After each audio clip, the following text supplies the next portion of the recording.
अवामी तहरीक के सरबराह अल्लामा ताहिरुल कादरी रावलपिंडी के लिए रवाना हो चुके हैं। कसास मार्च पाकिस्तान मार्च है, ये कहना है डॉक्टर ताहिरुल कादरी का। रावलपिंडी का मुहासरा करके हुकूमत ने बुज़दिली का मुजाहिरा किया है, डॉक्टर ताहिरुल कादरी का ये कहना है। पनामा लीक्स और मुल्क की सालमियत पर बात करेंगे।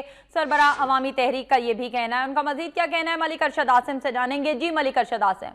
जी पाकिस्तान अवामी तहरीक के सरबराह डॉक्टर ताहिरुल कादरी अपने चंद लम्हात कबल लाहौर से रावलपिंडी के लिए रवाना हो चुके हैं और रवानगी से कबल जो उन्होंने मीडिया से बात की है उसमें एक बार फिर उन्होंने हुक्मरानों को आड़े हाथों लिया है और साथ ही उन्होंने ये भी अपनी तरफ से जमानत देने की कोशिश की है कि अगर हुकूमत रास्ते से तमाम रुकावटें हटा देती हैं तो अगर कोई भी नुकसान होगा तो वो उसके जिम्मेदार खुद होंगे।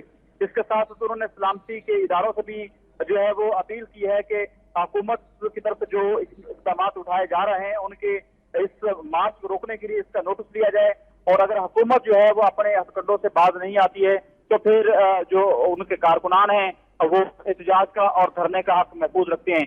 जब उनसे हमने ये पूछा कि क्या आपका प्रोग्राम धरना देने का है तो इस जिम्मे में उनका ये कहना था कि वो धरना भी होगा लेकिन उसकी मियाद क्या होगी, कितनी देर तक वो जारी रहेगा, इसके बारे में वो कबल इस वक्त कुछ भी कहना नहीं चाहते हैं।